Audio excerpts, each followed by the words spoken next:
Welcome, everybody. Happy to be here, and I'm happy that you're here too. My name is Dina Fesler, and I am not just the the main host for the Navigating Trauma presentation on how to empower adolescent girls in conflict zones, but I am also the creator and the author of my great story diary, which it's an emotional wellness program developed to help kids around the world, wherever they are, whatever zone they're in, to start to figure out how to build resilience by finding value in their challenges.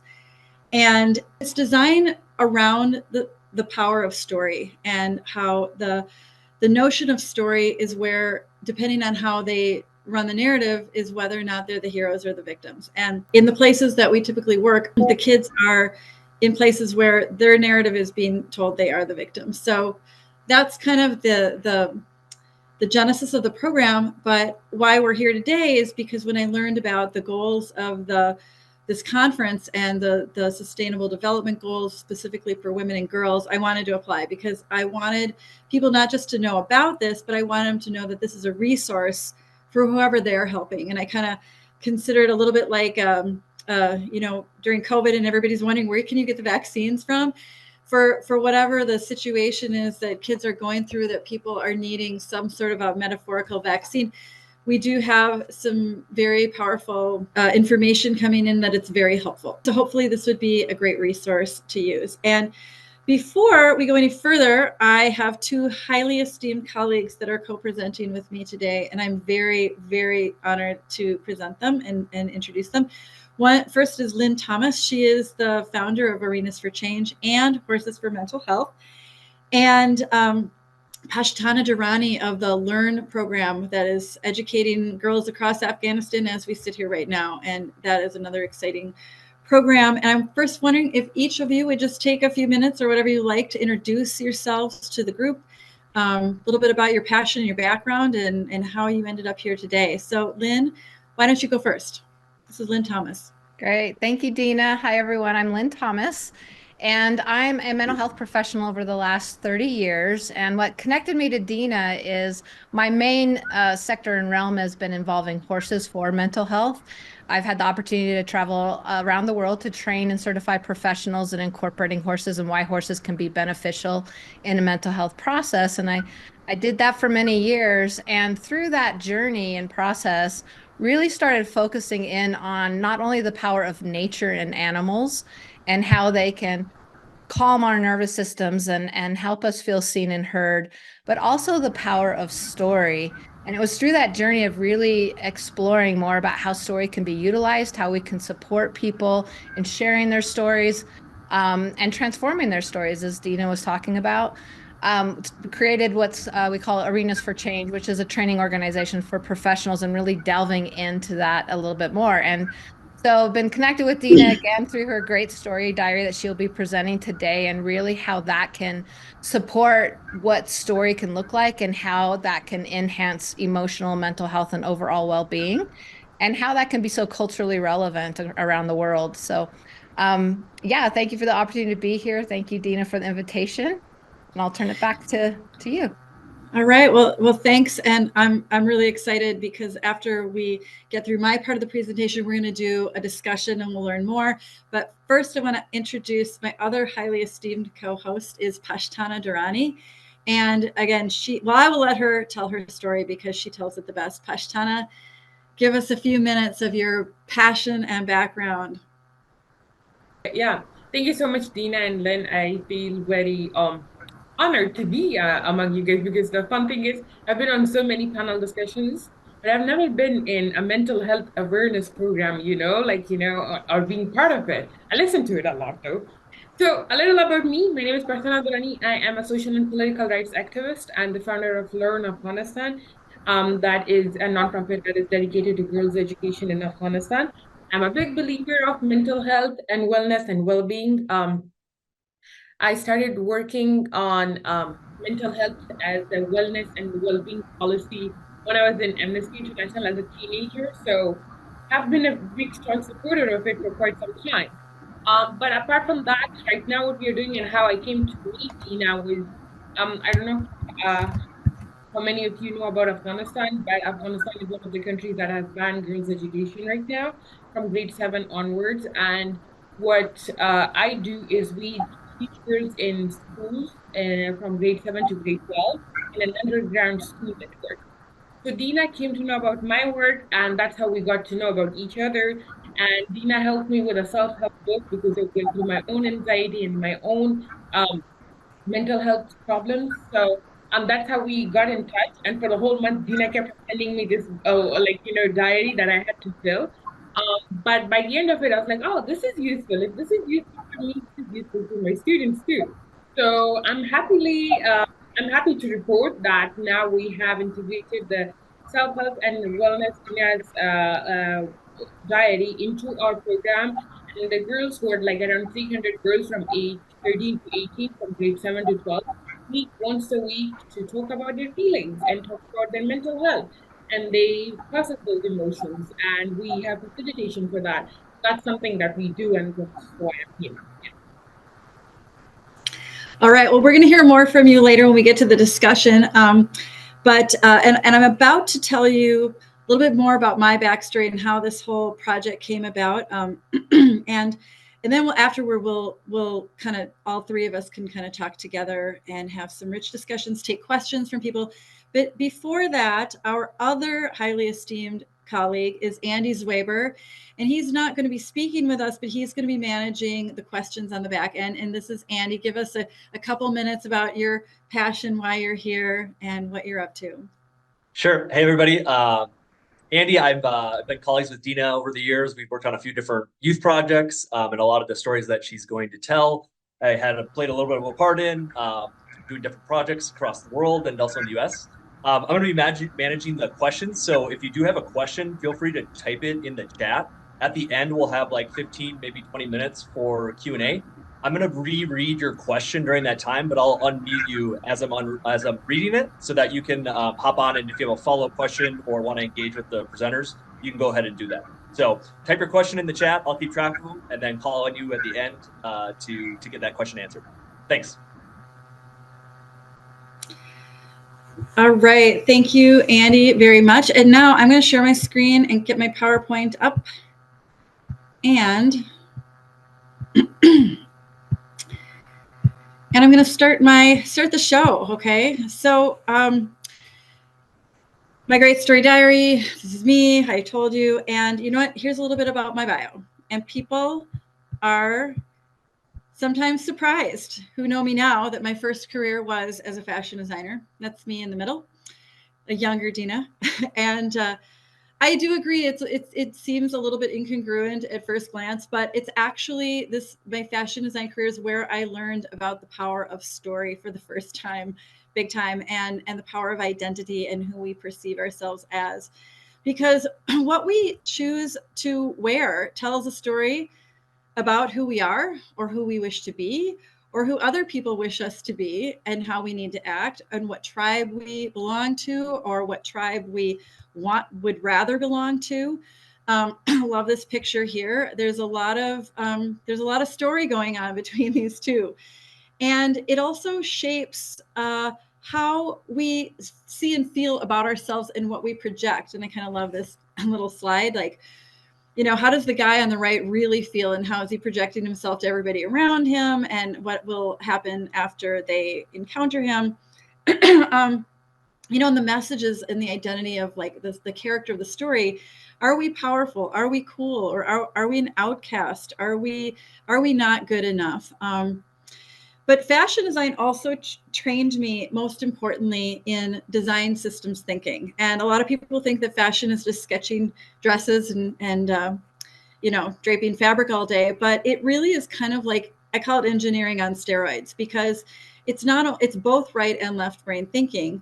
It's figuring out how to solve problems. Everything you see in front of you, there was a problem that had to be solved on how to fit and move and solving off of a blank page to meet a need. Yeah, everything has to fit, function, and the psychological need is the part that is on top of all of it. How do they feel about themselves? Engineers design a bridge that the cars drive across, but it doesn't really matter how the driver feels about himself as it's driving across the bridge. And then also very importantly with design systems thinking is learning to work with what are the materials that we have already. So that shaped how I approached pretty much everything. And my career took me all over the world. I worked in East Asia for a number of years in my 20s. And as I was moving back and forth between hemispheres, coming home and visiting and going back, the whole notion of this human behavior aspect really started to become more important to me, and this whole how people feel about themselves. And I'm realizing many things that far beyond fashion, how we feel about ourselves comes from just everywhere, every corner of our lives, and how much it impacts our story, the story that we share with others. And then again, it determines everything that happens after that. So I also realized a lot about children and the children that I would see, and how so much about how children stories come from how their parents feel about themselves. And I'm realizing how important this is, and how feelings direct thoughts, feelings direct expectations, how information is interpreted and even seen, and then the behaviors that we act on after that. And it's almost back to the story theme. It's like the story is being written everywhere. But if you're watching somebody else, if you pay close enough attention, you can maybe start to guess like what's going to happen next in their story based on how that character feels about themselves, whether it's good or bad. How he feels about himself will affect his choices, who he associates with, what he reaches for to soothe himself, and what other people and opportunities he or she will attract. And, success, when you think about it like that, it's not really determined just by socioeconomics or education or culture. Because the subconscious influences are that powerful. It cuts across all stratum. And we even know, adults know that some of us have many examples of people who really looked like they had it all, but somehow sabotaged it. And we're on the sidelines going, why in the world would you do that? But the chances are how they really felt about themselves was underneath it all. So, and children in distress, especially, paying attention to how they need soothing from their parents and caretakers. It is essential. It's almost more essential than food. Not really, but it is. It's right in there with it. Because their narrative is going to continually be subconsciously written that the world is a dangerous place, or I am unsafe if I am not getting that soothing and that support.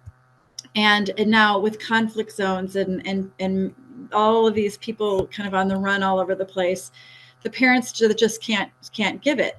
And right now, children all over the world are formulating their narrative. I mean, everywhere, in every classroom, everywhere in the world they are. But there are certain kids that are in even greater distress. And these narratives can be more dangerous because these kids are going to grow up. And they are on their way to adulthood with a story, and they will influence something. And right now, they don't have a lot of power, but they're gonna. And if you do enough sort of reading into dictators and troublemakers of the world, if you look back in their history, pretty much you can find their childhood trauma is how the decisions they were making about who they were in their story. So, everywhere in the world, there are kids that are formulating stories. And again, we focus on the triage aspect so much of the time because we need to get them food, housing, security, all of these things. We need education. They need that to build upon, and they are essential for survival. But for me, my passion was how can we get under that invisible layer of what's happening within them that is still going to be shaping their story. So back to me and my bio. In 2005, I pivoted my career over to youth leadership and coaching. And I created programming that was really designed to help children in dire situations, how they can shift their perception of themselves and their challenges. And I studied mental health and trauma and adverse childhood experiences to kind of help me get more of an understanding about why things are the way they are. But the programs were never meant to be therapy, no diagnosing, treating, and not to replace it either. But the reality is these are places where those things don't exist. And so to not do anything because we can't find professional psychologists, we have to do something. So the idea is simple activities that could start to help open children up to new ideas, again, just in simple ways. And there's a lot of very simple, small ways that can help children start to shift their narrative. And at a minimum, it can prevent them from getting in worse trouble by giving them some sort of like comfort and soothing that they need. And again, we're in places where my training is really perfect because we don't have very many resources. So back to design systems thinking, we're on a blank page, and what do we have that we can use? What do we have? And oftentimes it's not much, but if you think carefully, you can do a lot. So anyway, I'll tell a couple of anecdotal stories to give some kind of pretty cool stories of the things that we've done and how it actually had impact and how it led into where we are right now. So this is in 2007, did a program in a slum in India. There was a nonprofit there that worked with these girls, ran by a group of social workers. And their goal was basically to help these girls prevent them from turning into their mothers, who were illiterate, living in poverty, suffering domestic violence, every kind of problem, and they have zero options. And the girls there, right now we're pretty much dropping out of school at 7th grade, getting married off. They are repeating the cycle. They're becoming mothers very quickly. In this organization of women, they held weekly gatherings to teach the girls about the importance of getting educated, hygiene, things like that. And they're hoping just to turn the tide of this status quo that's sort of looming ahead of them. And we were welcomed to do a 10-day program, basically just to spark something. And again, that's where that shift would come in. And so every day we would take them on outings. The first goal was get them out of the slum, because it's very hard to imagine something different when you're looking at the same thing all day long. And all of the stories that are pretty much the same story. So we would take them on these activities. We were on buses all over the place and expanding perspectives and just helping illuminate their stories, their ideas, their them in different environments. We'd go on tours and learning, different kinds of farming techniques, or going to museums and being talked to by experts who gave them full regard. And these are some of those kind of great, powerful micro moments where the messages, the stories that these girls had already been absorbing is, you're poor, you're from the slum, you're a girl, you're not to be educated, you're always less than, you're always the other. And having other people, especially when they're in this kind of youngish, between 11 and 15 age group, some were a little bit older, some were a little bit younger. But that was the magic spot where when they started getting these new ideas about who they could be, a lot of things started shifting. And we would give them creative spaces and activities to do things, making choices. It sounds super basic, but having a free choice to decide, what picture do you want to take? And this is before they all had phones with cameras. And so to have cameras to use and learn and operate and make decisions about what's important on the screen. Journaling was huge for them. They sat for days with nothing but a blank page in front of them. They couldn't imagine what they had to say, and they really struggled with it, but we kind of kept with them, and eventually the ideas started to flow out. And it was, again, really basic, but shifting the narrative. And we're really realizing that having this opportunity to share opinions, sitting in discussion groups, and they're talking to people who agree that they're important, it was changing them. And the power of labels that they had already had, they are the poor, worthless, those other people, some girls, those labels just started becoming weaker. And they're all starting to look like the girl on the left, little Lakshmi. And they have this look about them that they actually matter. And so, yeah, almost instantly we're seeing this shift, and with this greater awareness, they're starting to make different choices, behave in positive ways. And then things around them would start changing. It's like a mobile. You change one part of the mobile and everything else is going to move. And so the more these girls are kind of expressing this new vibe, I call it, more opportunities are showing up, opportunities from other nonprofits that are coming in to sponsor tutoring for their education and different kinds of supplemental enrichment. So the directors turned these outings into a regular experience and incorporating more of these programs and activities within the program. Anyway, today, this was the ripple. Hundreds of girls in that very same community who are still in that community, have graduated university. They're supporting their families, but more importantly than that, that's one important level, but the expectations for the girls have changed within the community, and younger girls now look up to them, and they are expecting to be educated. They have a whole new idea about what girls are and what they do, and they're assuming they're going to stay at school. And boys treat them differently, adults treat them differently, their parents treat them differently. When they're outside the slum, the outside world treats them differently. And so this just kind of continues to build, and it's still going on today and doing all kinds of neat things. And it's very exciting to be in that early stage. Okay, another story is now we're working with boys.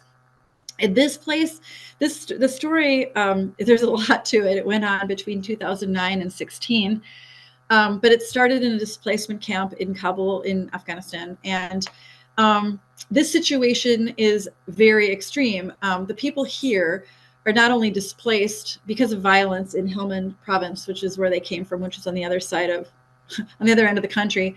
So they're displaced. They're living in 10 layers below poverty. I mean, you can see these pictures. It's unthinkable. But they also have, and they're living in chronic stress and violence, but they are dealing with generations of illiteracy, because they've been off the grid so long with all of the subsequent wars going on in the country and the region. And so their options are all horrible. And most of the boys, teenage boys, travel back to Helmand to work as puppy farmers, and they work for the Taliban, and they just don't have options, and they don't even have the ability to read and write. They're so constrained. So anyway, and there's no support here. Every once in a while, maybe a little aid truck drops some things off, some donations, but there's no actual support. So now this is a very long story, and I will not go into it because we do not have time, but I will just say for today, we found a few teenage boys that were willing to participate in our program. And we started, and we're kind of making the program up. We're on the blank page. We started by taking them out of the camp for little periods of time each day, just to get a different perspective. And we started by helping them learn to read and enrolling in first grade. And they had to do it privately, because other schools wouldn't even let them come, because these are so othered and everybody's afraid of them. And the labels on them, nobody in Kabul wanted them anywhere near their kids. And then also from the identity piece, look, they don't really even know how old they are, but we're guessing they're about 15. And it's embarrassing to be with 6-year-olds as your classmates. And so and we got them uniforms in their private classroom to help them feel more like students. And so their story started shifting, and then we would take them on lots of outings. I would come out there periodically and we'd go on these field trips, and we'd go to art museums and learn a lot about the history of Afghanistan, things they had never considered or heard before. We did some kind of fun, crazy activities like going to skateboard parks, and they didn't know these things existed. Well, they didn't even know the world was round at this point, because nobody knew that. We'd visit local shops and understand what the arts and crafts and how the local economies ran. And they'd interview people. And it was very exciting, because wherever we went, people would give them due regard. How other people reflect you back as your character goes a long way. The rock climbing wall, all different kinds of things that really scared them and challenged them, and all part of the plan. Anyway, so you can see this slide here. Over a couple of years, they had completed 4th grade, and they aren't just a couple of years older. I mean, you can see in their eyes, their whole vibe, their stories are changing, and they still live in the exact same camp.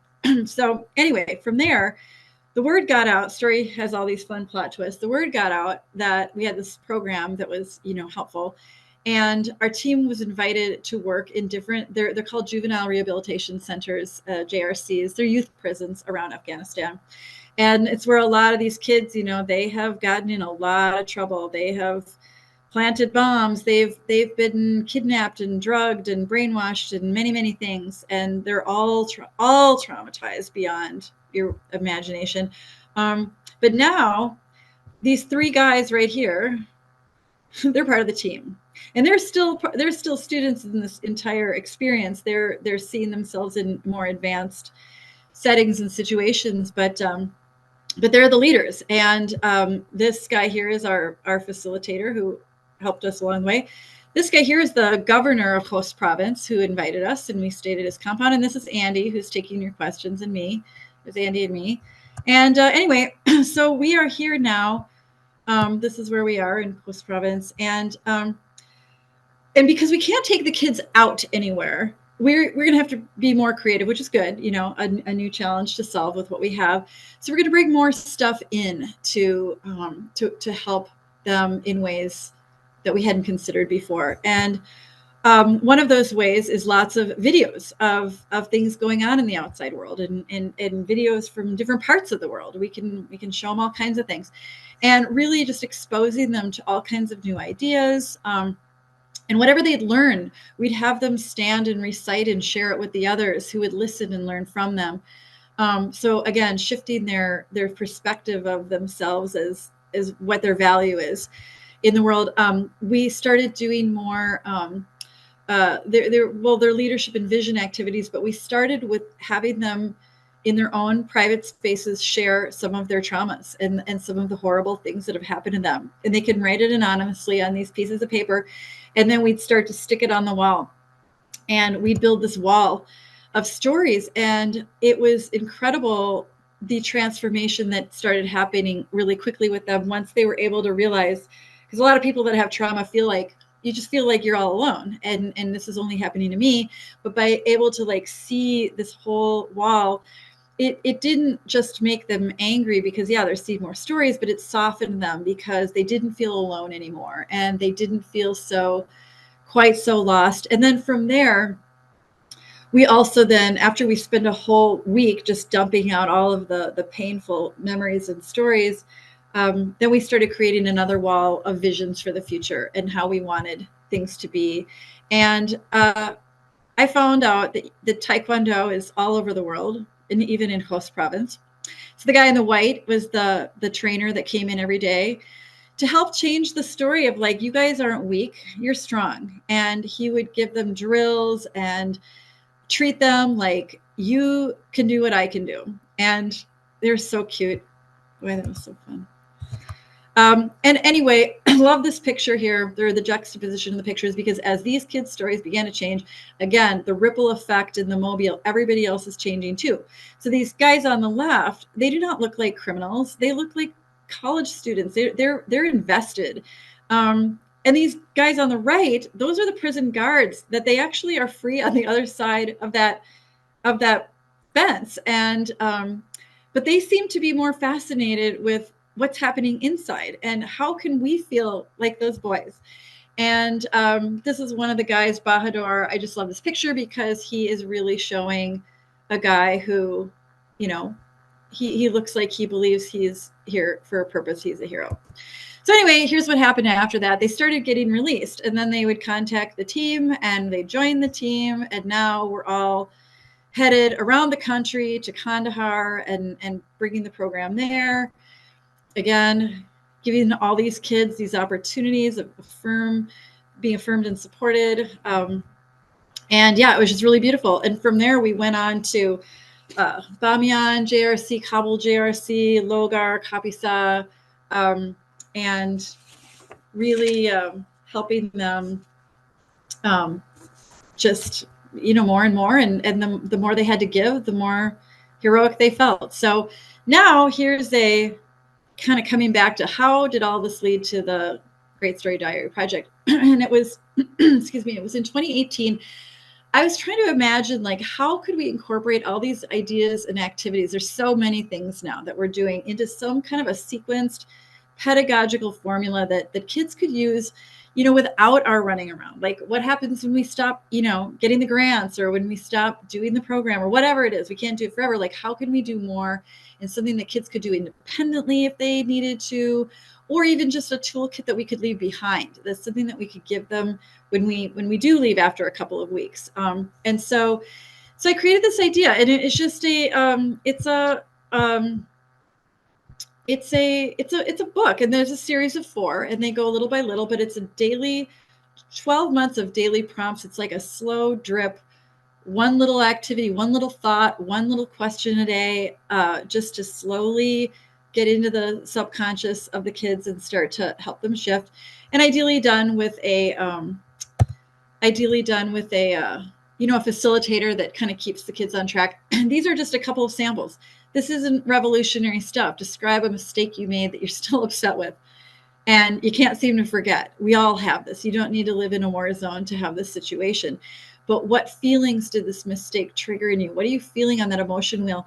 And the thing is that people are oftentimes, they get stuck on, well, I felt mad, or I felt mad about something. But are you mad, or are you resentful? Are you humiliated? Are you jealous? Are you provoked? Which are totally different. And so the beauty of that wheel that you saw is the closer that all of us, but these kids, could get to identify where is this feeling coming from and where did the trigger come from.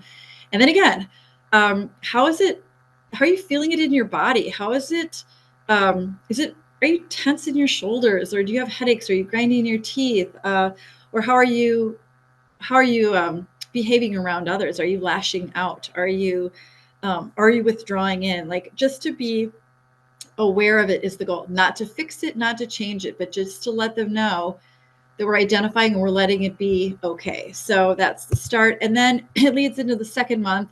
After we're clearing out all the baggage, that now they can kind of focus on where are these beliefs that are stuck. And we all have them. The positive beliefs in the green side, for the most part, they don't really cause a lot of trouble in our lives. They can, but they usually aren't as problematic as the blue ones, the negative beliefs that are under the surface. So this pedagogical formula starts with helping to, you just can't really help anybody even attempt to begin solving a problem when they're so buried under the feelings. So the first part is to help them get all that out of the way. And then from here and through the next 3 months, 3 through 12, it goes on to really now building character, building things, not just unraveling, but building confidence and doing those slightly scary things that shift your sense of bravery and learning healthier habits, skills, developing resilience, relationships with others. And again, leading up to this concept of story. And anyway, so I shelved this book. I didn't know what to do with it. I had all these other things going on, and I'm like, well, one day I'll do something with it, and I don't know when. And then on this day, this was the day we remember as the Taliban finally took over, and they're back. And this is where the girls of Afghanistan are now stuck at home and very, experiencing, experiencing anxiety and depression about their future. It's a much more complex issue than Pashtun knows. In some cases, they were relieved that there wasn't as many explosions going off. So there were some good things to not having the foreign militaries there. But for the most part, these girls are feeling very alone and lost. And we knew we're not going back there anytime soon, and there's not much we can do, but we want to do something. So back to design systems thinking, what do we have? What can we do? And interestingly, we have a couple things. Well, we have girls that are, not doing anything all day. They're kind of stuck at home, very bored, but they're very bright and wanting to do something. And they have access to scraps of paper and crafting supplies. And so what we did is I said, I have a facilitator in their region. It's a rural province in a rural region in the interior. And they have phones now. Okay, so now this is a normal thing that everybody has, and they have SIM cards with internet access on them. And so we don't have much, but maybe we have all we need. And so we began this program, and the girls, I'll send you the prompts and you do the work. And I mean, how clever are they? Look at these pictures. These are how they design these journals, which are far, far more beautiful than the ones sold on the Etsy store. But they are externalizing and processing emotions, and they're expressing themselves and doing it in their own unique way. And even the act of turning these scraps into something useful for their own empowerment is like, empowerment cubed, or to the 10th power, because they do not feel like, oh, we can't do this if we don't have money to go to the store and buy a book or buy a notebook and stuff. So anyway, the girls themselves, I encouraged them to name it their own, and they named it Hahari Leadership Academy. And the name Hahari is sisterhood. And so I loved it because every time they say the name of the group, they're reminding themselves that they're not alone. And so yeah, more and more girls doing it. And then as the months went by, I was kind of loosely keeping track, but the facilitator out there decided to give them some surveys to find out how is this impacting them. And he did it because all their parents can start to tell these girls are acting differently. And they're not acting differently in a way that's making them nervous. They're not like angry. They're not saying we're going to protest. They're not, they're just different. They're sitting different, walking different, talking different. Their vibe is different. And so they gave them these, evaluations, and a lot of the free writing. Well, pretty much every girl had something powerful to say about how, this experience is adding value to the challenge, and their change in motivation is different. Spirit is different. They're able to understand that, while their emotions come and go, their beliefs are actually running their life, and they're gonna straighten that out. Something we all need to do. Anyway, and just having this place to express what they were feeling was helping them change. So anyway, the findings of where we're at right now is just that, self-perception is a potent force. And this project is not only helping them work through the challenges, but become stronger and more resilient because of them. So hopefully they feel in some way, even though this has been a horribly traumatic experience for them, if we can help them get through it in the right way, this could be the game changer for their future in ways we couldn't have had that opportunity, or they couldn't have had that opportunity before. Anyway, so at this point, this is where I thought would be fun to start a discussion. So I threw Lynn's name up here first. And you know what, actually, I'm going to escape and I'm going to come back to you. Where am I here? Where am I? Can you see me here? Okay. So everybody can see me. So Lynn, the question that I wanted to kind of just kick off let's just talk. You use the power of story in your work all the time. And there's powerful evidence of the positive impact. I have been to multiple trainings that you run, and it's pretty amazing. But you have the creds. You're the psychologist. Can you share a little bit more about how the modality works? Like, why does it work? Why is story that powerful? How do you use it? What can you give us while we're here to get that with you a little bit more? Yeah, thanks, Dina. And I was interested to read that the World Health Organization has identified there's a link between mental health and socioeconomic development. And like you mentioned, Dina, like we're not necessarily focused on mental health treatment here because there just aren't the resources or even the cultural relevance in all areas of the world. However, we are acknowledging the role of trauma and mental health that they have in successful learning and quality of life. And of course, the challenge is how to provide those resources that can support emotional wellness in this way. And I think that's what you have created this structure, because that's where story comes in, because story is emotionally safe and story is culturally relevant. And here's why is one, stories have been part of humanity since the beginning of time, right? That's how we pass along traditions, beliefs, culture. And so stories are always impacting us. And I think we're familiar with stories, where we resonate with stories. It feels safe to just talk about a story, not having even our own story sometimes. Sometimes we talk about other stories, and that feels really safe. And so what I think is really neat about what you're sharing here and how story can be integrated is you're integrating it. And what I kind of look at is 3 different ways that we can involve story to impact wellness and well-being. And one is providing a structure where people, children, all ages, it doesn't matter, can share their stories in a safe place. So one way that people heal is they feel seen and heard and validated, like you were sharing. And when you're in a group sharing with connection like that, you feel not as alone. And that brings about emotional well-being right there. So one is sharing stories and providing that structure.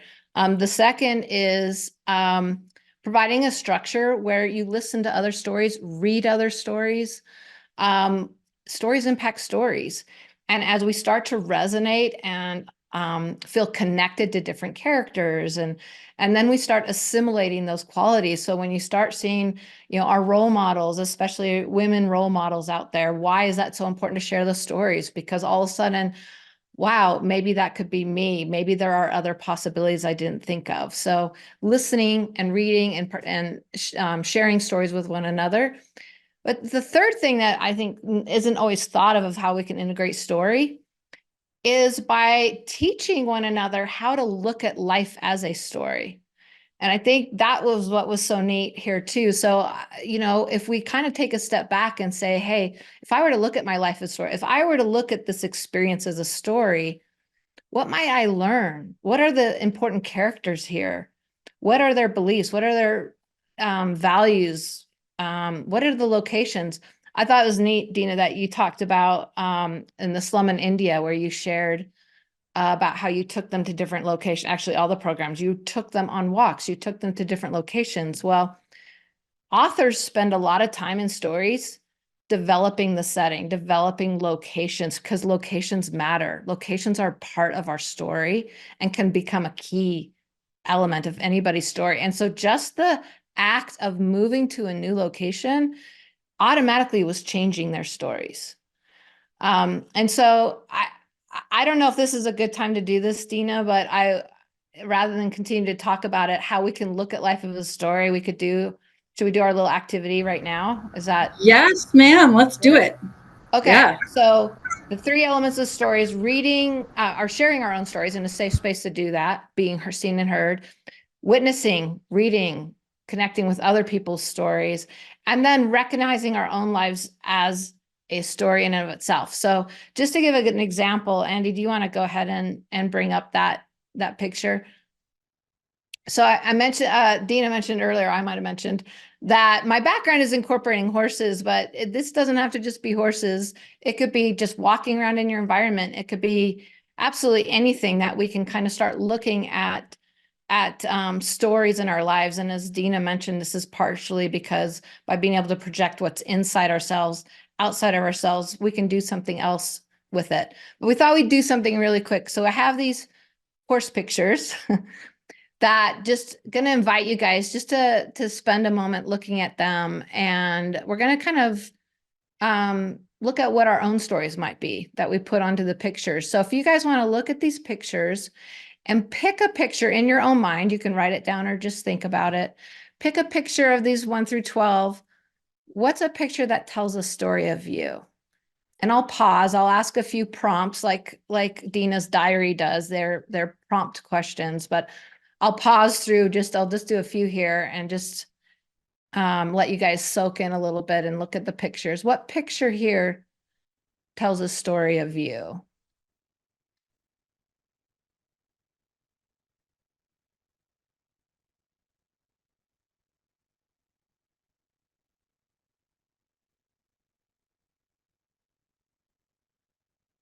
And as you're looking at that picture and starting to choose which one tells a story of you, go ahead and start to identify in the picture some of the characters that are part of that story. And the characters can be maybe the horses, it could be parts of the environment, it could be the grass, the fence, the sky.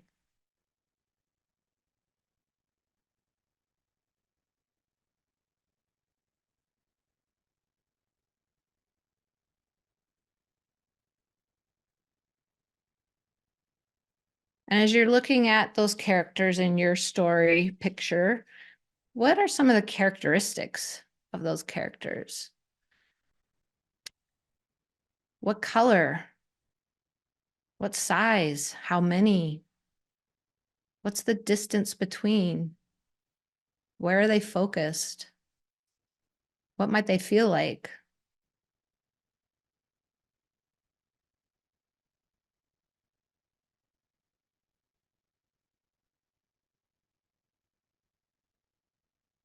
What are the relationships between the characters with one another and with the environment, the location?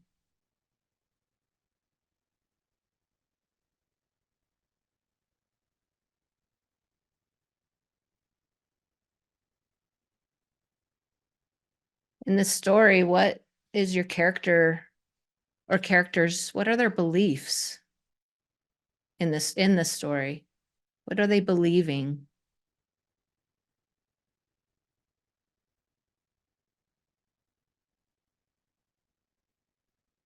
What are they feeling?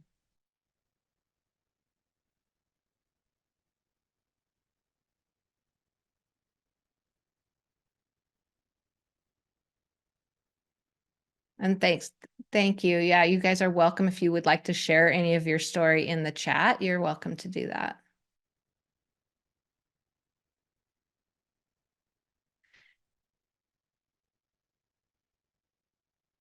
And I'll just pause there to see, yeah, did a story start to unfold? Did a story start to unfold that maybe you didn't even anticipate? And we could go on, we could talk about so much more. We could keep delving deeper and deeper into the story of your picture. And maybe just as another invite, if you'd like, go ahead and pick a picture that's the opposite of that picture.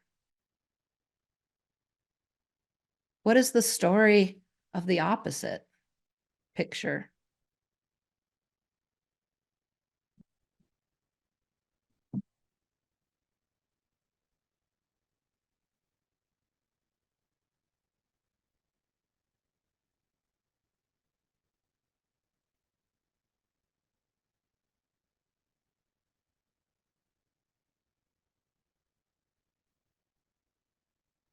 Yeah, thank you for those who are sharing in the chat. And I know we're kind of yeah, number 8, just do it, move more and more and think less. Thank you. Yeah. And hopefully this is just giving a little feel and experience of what it can feel like when we start to understand stories by putting it outside of ourselves. And that's what we can kind of take a step back and start to realize maybe possibilities we didn't think of when we're living our story and when we're in it and feeling it. Sometimes we can be limited in what our experience is, but when we can step outside, and like Dina said, all of a sudden they're stepping outside of what they always felt their story were and start looking at the story and the character as a hero, because wow, heroes go through a lot of difficulties and challenges and tribulation, and they move forward and they overcome, or they learn new solutions. So working through story and understanding our stories this way can help us not only expand the possibilities and start to look at ourselves in new ways, feel ourselves in new ways. It can also help us become more curious about what next. What are the possibilities? There can be hope, whereas before there might have been no hope. And I love what you're doing, Dina, with your diary, because what you have created is a structure to bring all these elements of learning and prompts to kind of help us, one, experience our stories, but then also start to look at our stories in new ways by looking at life as a story. So I'll pause there and see if you have any other thoughts. This is really cool, and I have a few questions. The one that I'd like to ask though is, can you tell us a story? Because you have years of stories of like all of the people you've worked with. Do you have a story that pops up, like one of your own anecdotes, that who you've worked with, or how you helped watch their story transform through, just to kind of give us a for instance, without mentioning names? Yeah. Well, and I hope, I mean, it's interesting to say that, because I mean, also I'm like, oh my gosh, there's so many. And I love the stories that you told. And I know Pashtana probably has an amazing story, because I was just thinking of, like you said, all of a sudden when, I think the most common theme of a lot of the clients or people that I've gotten to work with has been the story of, it felt impossible and now something is possible. And and it's not our solutions. I think that's what's neat about inviting people to look at life of a story and investigate and explore it that way and brainstorm about the stories and put it in that external space to touch it and feel it and do something with it. Like I said, I work with horses a lot, and next thing you know, the horse that is sad or the horse that is fun, and they get to know the fun horse or the sad horse, and they can do something with it, and that's impacting themselves. So, but I love that so often they're coming up with their ideas, their solutions. We are not the experts. We are not the author in people's stories. They are their own author, and we can support them in being that author. So that's, I don't know. I know that's more generic story, Dina, but I was like, oh, great. That's I don't know okay. if I can think of just one. And I know Pashtana probably Well, has. actually, yeah, we'll go into a more specific, a non-generic story. Pashtana, I was going to ask you, well, first of all, huge congratulations, because you just published your book. And I mean, I don't know if you consider it an autobiography, or is it just one piece of the story? Like, I don't know how you would tell it, but it's out. It's exciting. I know all about it. And within it, there's an epic story already. And my question to you, though, is how did the process of reflecting on your story, deciding which pieces you wanted to bring forward, because you have to make decisions on what's going to come in. How was the shaping of that story, and then sharing with others? Like, tell me, how did that add value to your challenges? Well, first of all, thank you so much, Dina. And then I was taking notes. I was like, I need to write this down, and my note-taking face is not good, so I had to turn off camera. But thank you so much. I resonated with, like, the horse in picture 3, but also in 12, because it's like these are opposite, by the way, but they also look the same and very elegant. I love horses, so I had to make that comment. But now going back to the story of book and how it came into being. So funny thing is that I was reading the book, The Source, in this morning, preparing for this call. So I was reading The Source, and it sort of kept on reminding me of like how our brains are wired to be these amazing powerhouses, to manifest the journey or the destiny that you want for yourself. And she talks about herself, her life, and everything. And when I was young, I was reflecting on the book, and when I was young, the one thing I knew about myself was I'm going to be so good at what I do, and I'm going to be very known at what I do, and I'm going to write a book before I turn 25. So I did write a book before I turned 25, and I did get it published in 3 different countries before I turned 25. So for me, that was like that sort of did give me that, I don't know, confirmation from the universe, my brain, that like whatever you seek, you get it. But then at the same time, thinking about it, the whole process, I'm gonna be honest, I always thought I was this sad emo kid growing up. I was like, oh, I had all these issues and problems. But the funny thing is, when I was writing the book, I was actually a funny kid. I was actually a smart kid, and I was actually a happy kid. Like, I was very bubbly, funny kid, and the process was very demanding, I'm going to be honest, because it was a roller coaster of emotions. Especially you go through these different emotions. Someday you feel something different about the way you reflect on that day when you were bullied in high school, and the other day you're like, I don't care, whatever, bunch of losers, right? So like you don't know the difference of when you reflect on what.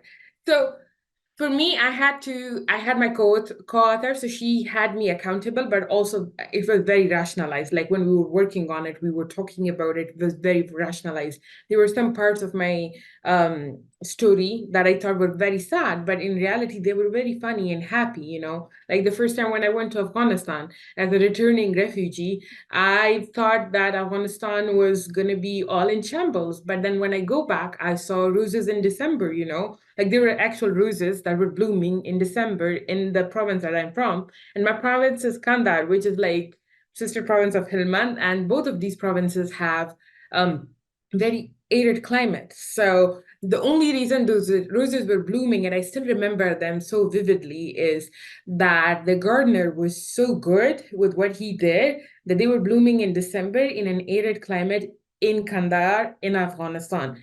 And sometimes when I think about mental health, I think about it all the time. I'm like, if you are good with your mental health, you'll be like those roses. You'll be blooming in December. So for me, that book definitely was a lot of reflection, but it also made me reconcile with a lot of things in my life. For example, I had a lot of body image issues and body dysmorphia growing up. it sort of made me think how when I was growing up, my father always reflected more on how I should think, what should I be thinking about, how my brain was the most powerful thing I had, rather than how I looked or what I was or how I dressed. And now that I've grown up, I go to school at Harvard or I'm at Wellesley. I have this confidence of like, that is instilled in me, that is instilled in men, by the way, where I think I'm like, yeah, I'm not mediocre. I'm good at what I do, and I demand attention in the room that I go. And I think that book sort of helped me with that reflection. There were times where things like my father's passing away was very hard for me to process. When I was doing the book, I kept on crying about it because I couldn't just say it openly, because I couldn't grieve him when he died. I had to seem strong. But when I was doing the book, I kept on crying so much. But then I did the Audible, which is also like, they wanted it in my voice. And those chapters, if you listen to them embarrassingly, I'm crying in that. And my voice is still mushy and all of that. And now when I read the book, when I'm at some place, I am fine with it. Like I can read about it, I can talk about it. I feel sad, but I don't cry about it. So I think it sort of helped me heal through it in a very different way, reflect on it, put my emotions into hard words where you're like, yeah, I went through that, and that affected my life. The fall of Afghanistan affected me so much mentally. I was diagnosed with PCOS right after that, and that just changed the course of my life for me. So for me, writing this book was not just like, I'm going to write a memoir because I envisioned it as a kid. It was a roller coaster journey. Like there were things that I never thought were nice in my life, but they were actually really good. Like growing up, I went to school. The kids that you were talking about, I was looking at their pictures. I was like, I was really privileged when I was growing up. I was loved. I was in a good house. I was sheltered. My father loved me. I had the most upstanding confidence in every, in a bunch of the kids. I was prioritized. My mental health, my well-being was prioritized. And I didn't have to justify me being a girl, me getting educated. There were people to fight for me, especially my parents. And, I was reading this yesterday that if you have one person who loves you enough when you're growing up, it just does wonders for you. And I believe in that now. It did me wonders. Like my father had unconditional love for me. So when I was writing about it in the book, I realized, oh my God, I was so blessed and so grateful for it. Even though now that he's not here, I'm still so grateful that I had those 21 years with him. So the book definitely was sort of an embarking journey, but also a healing journey in one way, that you need in your life. And I'm so grateful I had it early on, like in my early 20s. So it sort of did embark into those dark emotions that I always wanted to run from, like the passing of my father, living in exile, seeing the country fall, losing all our rights. But then at the same time, it also helped me realize that, oh, I was loved, I was nurtured, I was protected. And there are people like us out there, or like my parents. So both of those, like it was definitely a journey. Now people ask me, what do you think about the book? How is it doing? I'm like, I don't care about it. It helped me. That's it. That was the fun part. Now I don't care about it, how it does in the world. Yeah. Wow. Well, that is very, I mean, that's the perfect statement. I mean, it's like you got to see all these different parts of yourself, and all the good and the bad, and the emo kid, and the super smart girl, and the loved girl, and the like I hate everything girl, like. And I think that's the human experience. We have all these parts, and it's like it almost helps you become this really whole person, and not denying anything, and not hiding anything, but just here it is. So now you've got some very ambitious goals that are now my ambitious goals, because I'm your sidekick in the part of the program, one of your sidekicks. But like you have several hundred girls right now, and you want to expand that. Can you talk a little bit about your expansion plans for what you're doing, and the thought that if these girls, this growing group, in Afghanistan, are not only educated, but are able to tell a story the way you're telling the story, whether they publish or not, like how can Afghanistan 10 years in the future look different? What can that look like? a vision activity? I love this question. I love this question because here's the thing, like, there are two ways to present Afghan women especially in this part of the world. We're either seen in blue burqas. I dare you guys right now, go to Google and just type Afghan women. There are gonna be like sea of blue burqas. That's all you see, or you see women being hurt or something happening with them, like a violent picture comes up. And then in the past 20 years, we were sort of synonymized or with the word resilient, with the word brave. And I sort of think that did affect us in many ways, and that did hurt our mental well-being, when women are expected to be brave where they don't have to be brave, where they're expected to be resilient, where they don't need to be resilient. They need to feel it. They need to go through that.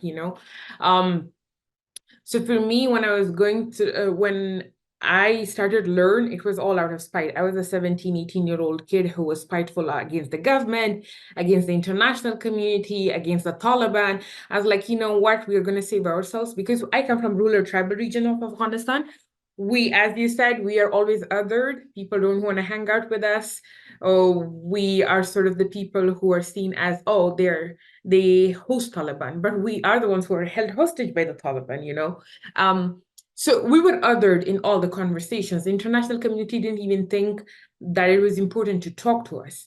The current government, the past 2 decades government, thought that it was enough to have one of elders from our communities to be at those big palace events, and that would just surpass for every undoing of or not doing anything for our communities was enough. For me, when I went back to Afghanistan, the first thing I saw was my own community in my own country going through that. It was not acceptable to me. And it's not because I had a savior complex. No, I was very spiteful as a teenager. Like, you know what? I'm going to prove you all wrong. Everyone was like, oh, the cultural differences, the societal pressure, or people don't want to educate their daughters, or they don't want to talk about stuff like that.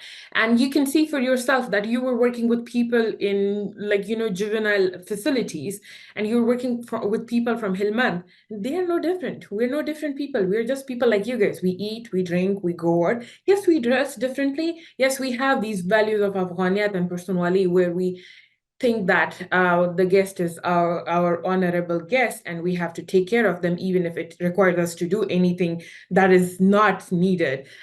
Yes, we do think that taking back what is ours is important. Yes, we believe that land is important. Yes, those are our indigenous values, and I stand by them. And the book also talks about how I still stand by my tribal values, and I take pride in those values as a tribal Afghan woman, not just an Afghan woman. But then at the same time, when Learn was started just because my cousin, who was in an internally displaced persons camp, I was talking to her, and she wrote this one sentence that hurt me so much and affected me mentally. Was that, can you ask the government to open a school? Just because I was one of the thousands of girls who was allowed to go to school in another country, who is going to meet the ex-president of Afghanistan, and who had more opportunities because I was privileged, because my dad was rich. It was that simple.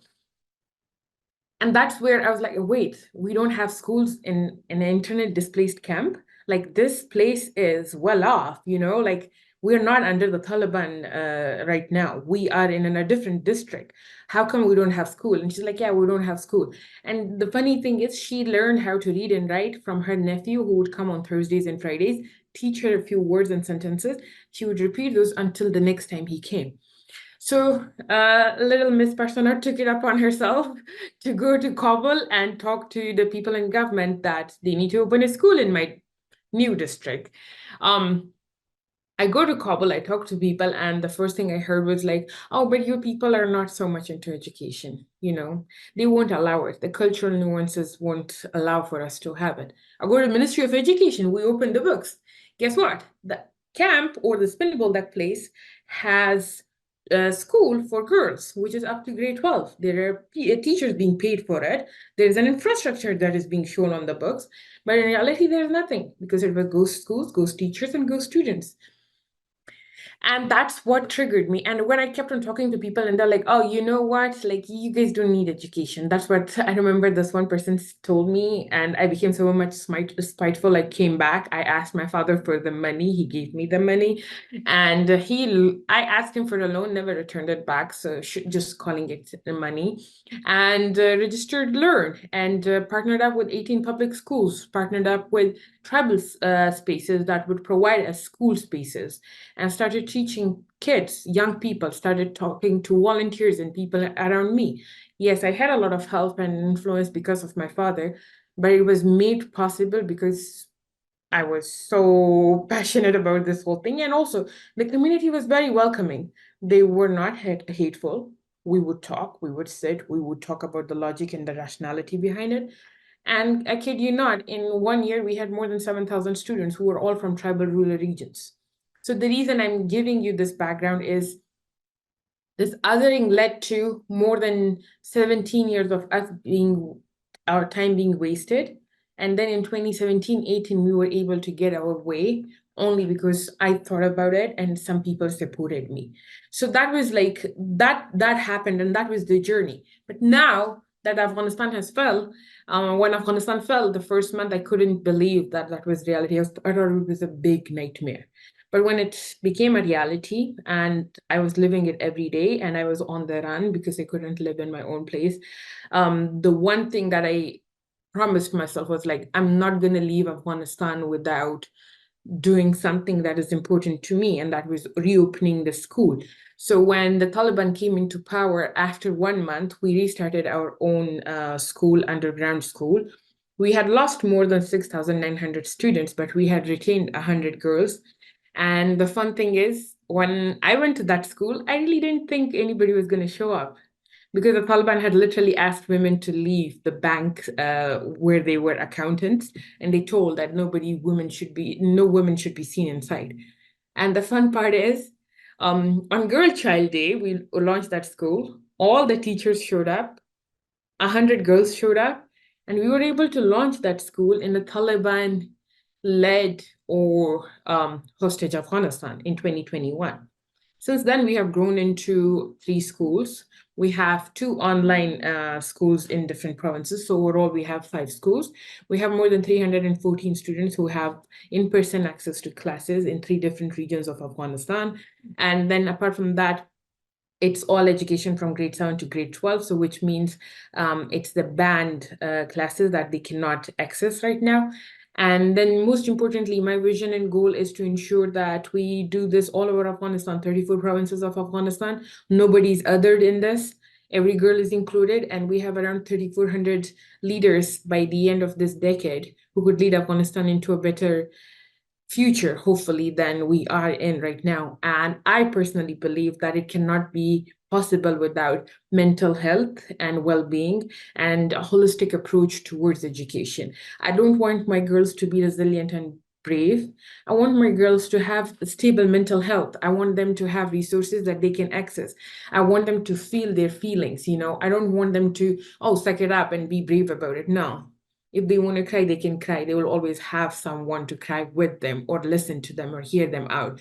There will always be someone in that school for them that is going to talk to them and sit with them and process those feelings. And if they need a safe space, because here's the thing, being the eldest daughter, I was very privileged because I had everyone around me cater to me. But the one thing that I have seen is the eldest daughter of the school, the family, is the last one to eat, the last one to learn, and that's the reason I have dedicated my book to them, is because she's the last one to sit on a table to eat, because she's bringing in all the stuff from the kitchen to the table when she's serving everyone.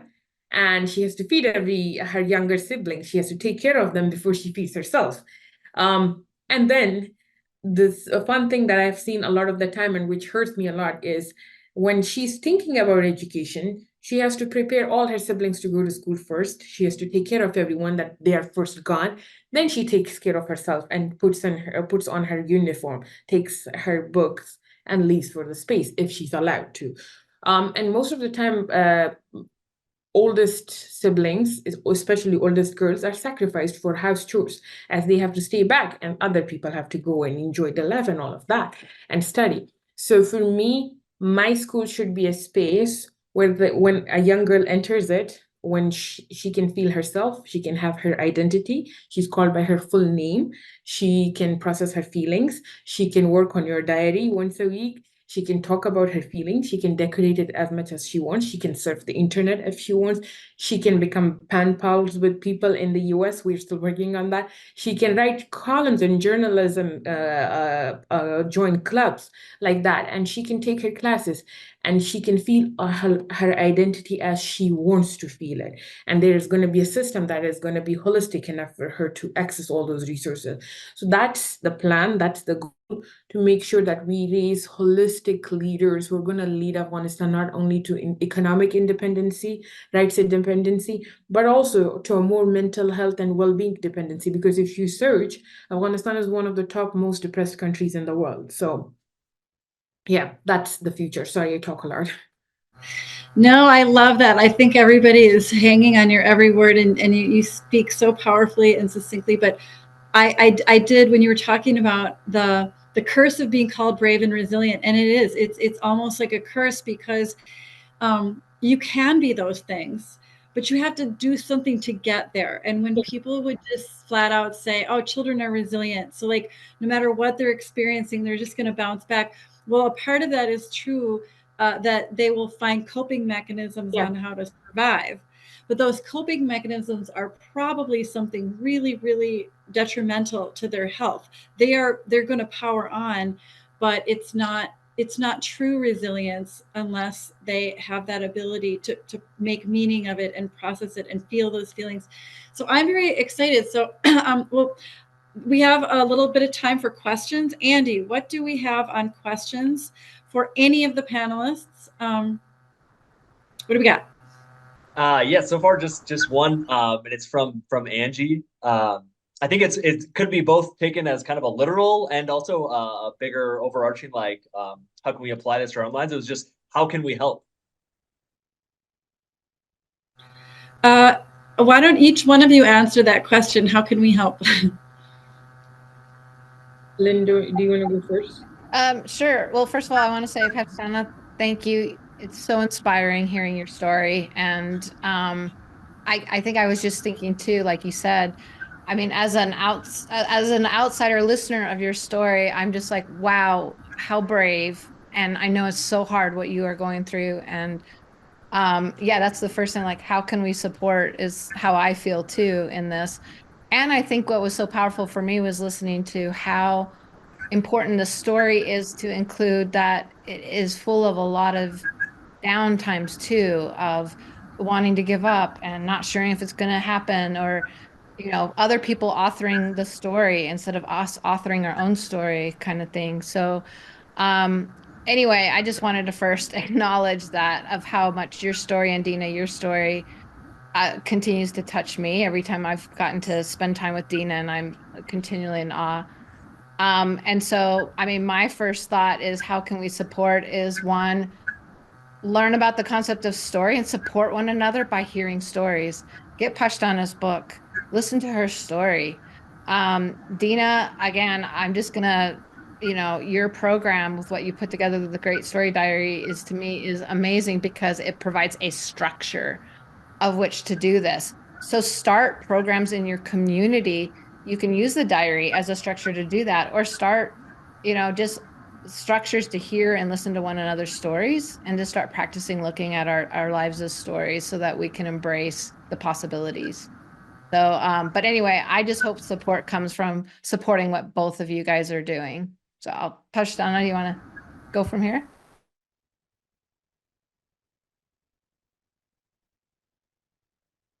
Ooh, I love how Andy just goes about it to unmute me. Thank you so much, Lynn. I really appreciate it. I agree with you. I think the most important thing is sometimes you just have to sit and study your way throughout it, and study in a way where you just hear stories. You learn about people and you learn about their journeys. And the fun thing is, you might not find it useful when you're hearing it, but at some point it is going to come and it's going to help you in a way. So sometimes I can be selfish when I'm listening to other people. I'm also like, nice. So this happened to you, and this is how you went through it, which is sad in many ways, but also it gives you a sort of resource to think and reflect back on when you're going through something of your own. And one thing I have realized is humankind is very different in many ways. Like humans are very different in many ways, but we all feel emotions in the same way. Like in the same way, like even if we try to act all, I don't feel like this, or I don't care about this. So we still have something that resonates with us, that might hurt us, that might help us, that might motivate us. So it's always important to hear the person out, understand their side of the story, even if it's hard for you to open up to it. But also learn about things around you, learn about the suffering, the good things, the bad things. There are a lot of horrifying things happening around the world. And the best thing we can do is not just be a bystander. Even if you cannot do anything, is the least we could do is learn about it. What is happening? Why is it happening? And what could we do about it? And one thing I have realized is Americans, they love to help. They love to help where they can. And I love that spirit and energy about them. So for me, I sort of respect that. And I think it's very honorable that they do that. And the best thing that they could do is like, with starting learning about different contexts, especially the ones that they are involved with. And then at the same time, I think for women, it's very important to stand with solidarity with other women, especially younger girls, because I have seen this, that older women do tend to stand in solidarity with other women, but younger girls are forgotten out of this space. And I think it's time we welcome young girls into this space, learn about their stories, support their stories, think about them, uplift them, let them tell their stories. So I think those are important things to learn about and talk about. But also share it, share it in your learning circles, share it with your friends, share it with your partners, people that might find it useful or could help that cause. Those sort of things are always in handy. So yeah.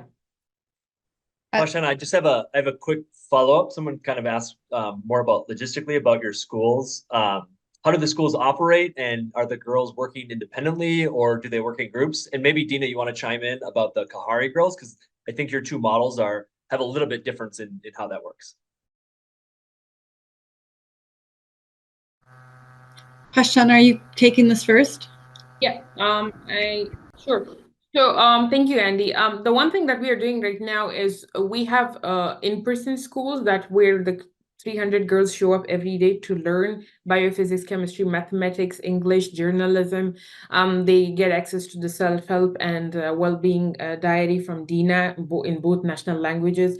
They get access to all the video materials. They get access to 30 minutes of internet surfing. And then apart from that, they get access to the science laboratory. All of this is in person. It's all underground. The fun thing is it's in a hospital in Hilmand. It's a hospital basement. It's in a guest house in Bamyan, and it's in a very dimly lit basement in Kandahar. And we hope to continue do the same thing for all the other provinces. We hope to educate 100 leaders per province, because we really hope that they will be the leaders and they will be able to impact more 100 people in their lifetimes. And for those of you who have not watched Daughters of Destiny, please watch that documentary. You will understand my philosophy around it.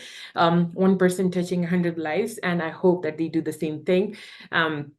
That's impacting work. So this is what we do in person. But apart from that, we also provide online classes. We provide online self-help, access to diary. And the most important thing that we are doing right now is ensuring that we sort of make this network of girls who can access learning from any space. So we're working with radio programs, we're working with satellite programs, we're working with SIM card companies to ensure that this power that the Taliban have right now in their hands, where the school is closed because it's a brick and mortar school.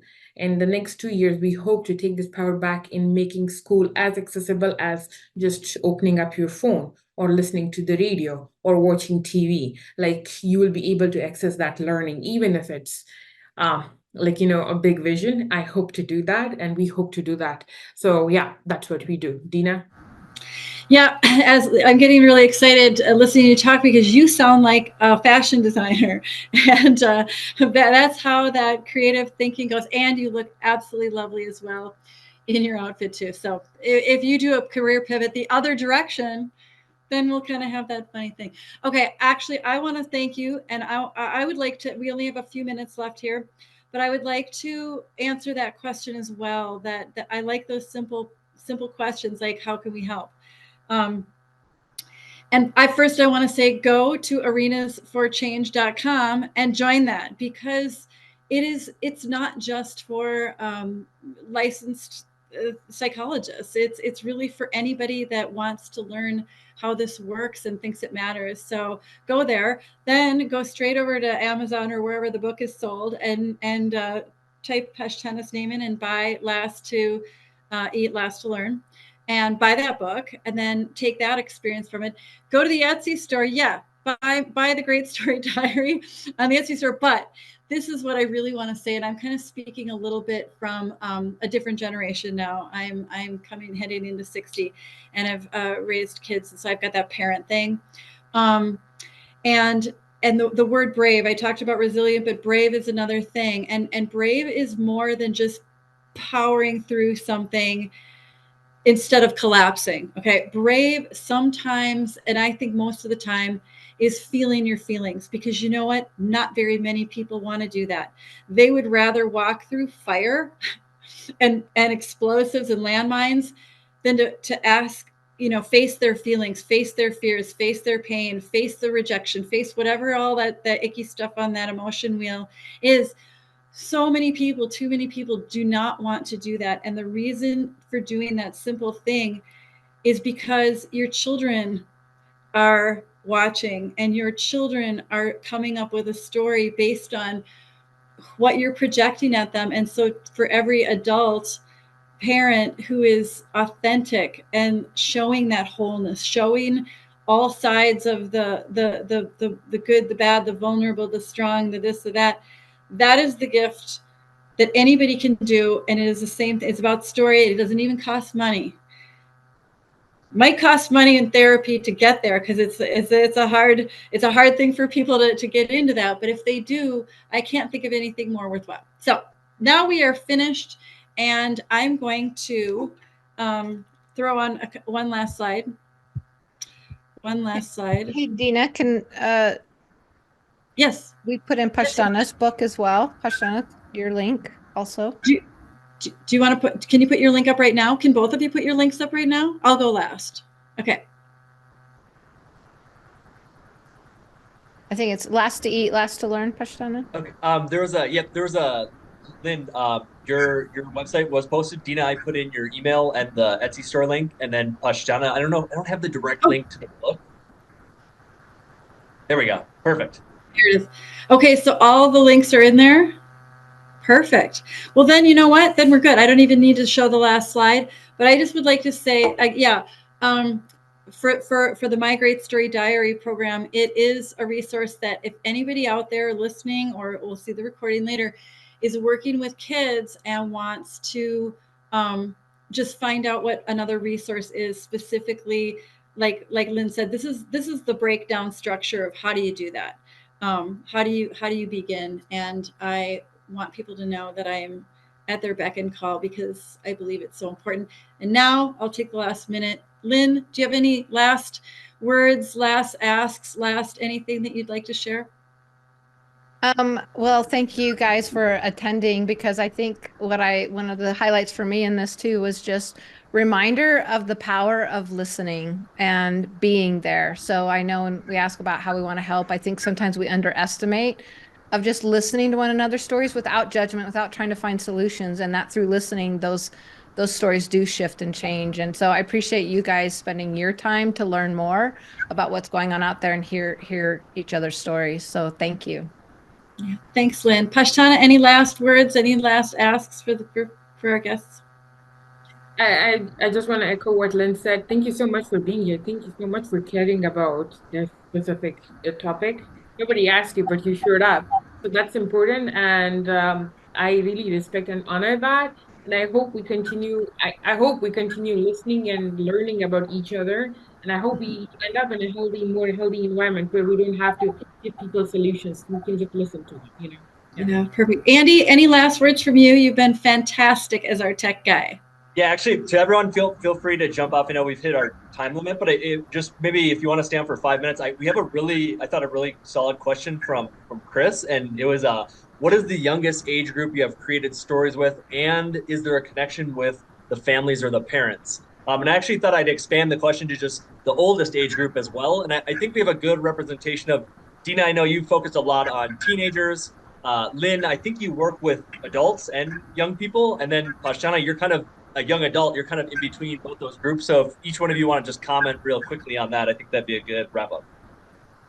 Okay, I'll go first really quick. The youngest age group that I've worked with, I mean, I've sometimes some younger kids like 10 years old, 9 years old sort of jump in. And then sometimes some older ones but it's the 11 through 14 age bracket where it all sticks the most. The younger kids aren't quite developmentally ready. They're open, but it's not to discount them at all, but they don't jump in quite as as with both feet. And sometimes the older kids, they do it.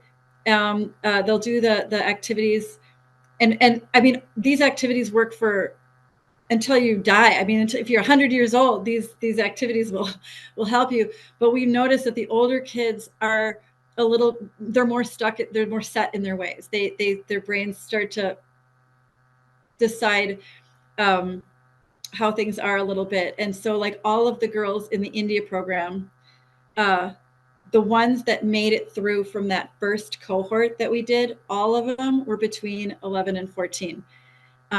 And they're the ones, every single one of them went on to college. And so we have to, but that being said, this does not mean that other people shouldn't use it. I'm just saying that's the one I focus on the most and for my program. And again, I'm not a therapist, so I don't have the time to do more deep work with anybody. We're all works in progress, and we're all on the journey. But this workbook just has that impact. That's all I'll say. Lynn, you go next. Yeah, I was going to say, I mean, story is a part of who we are as humans. And so even babies, little children are experiencing and making sense of the world through story. And their lives themselves are a story too. So I think teaching adults and older people too, to look at life as a story can help us support our children and being raised in a way that has that openness to possibilities and helps us kind of step back and not have as much emotional reaction as much as, wow, I wonder what the story is that they're trying to share, as well as providing opportunities for younger children to share their story. Drawing a picture, playing a game, and being outside, whatever it is, providing those opportunities, because kids are sharing their story through everything that they're doing and providing that opportunity for them to do that and to be heard. So that's what I'll share. I'll turn it to you, Pashtana. Thank you so much, Len. Building on that, I think growing up, I was taught not Snow White or Cinderella stories. I was taught like the Afghan women hero stories from the ancient Afghanistan, but also from like modern Afghanistan. And that sort of impacted me into the person that I am today. Like I still look up to Queen Suraya, who was like the first Minister of Education, or Gawhar Shad Begum, who's like the first queen who led Afghanistan. Like, her empire was from China up until like, Egypt. So in my head, I looked up to these women, and those stories resonated with me because I saw myself as like they were my ancestors. So I was like, oh my God, like I come from this line, and this was so important to me that this was my history. And I was accepted as a woman leader in ancient and modern Afghanistan. And then apart from that, I think when I started working with young kids, I remember this one story, and I'm going to be very fast about it, I promise. When we were working with these girls who were like age 8, 9, and there was this one girl who came to me, and the story is up in the book. If you want to know more about this girl came to me, and she had learned about the Lion King story, about the mouse and the Lion King. I don't know how many of you remember that story, but it was a grade 2 story. Most of us read it. And she came to me and she was like, you know what? I love how it's animated in the coursework that we are doing right now. I have decided I'm going to become an artist. And that sticked with me so much. I was like, it impacts, like something, it impacts you so young, is going to impact you further in your life. When I was growing up, those stories in those books impacted me. This kid, it was impacted through this story in the course that we were teaching. And now that we are teaching young teenagers or like, older teenagers, one thing I have learned with them is like they want to share their own stories and they want to own it. They really want to own it and they want to be their own storyteller. So for me, I think I have transitioned from myself into people around me and how to share their stories, but also like, give them that space to share that stories. But it definitely is younger girls from age 8 up until like age 21, and I take pride in that. That's a nice thing to do. And it's very good to see and witness younger girls owning their identity, talking about their identity, and sort of wanting to be fierce about it, that's nice. Yeah. All right. Well, I just want to thank everybody from the bottom of my heart for spending your time with us today and just your open-mindedness to a lot of new ideas and thoughts and stories, and all the best. Have a good week. Thanks for coming.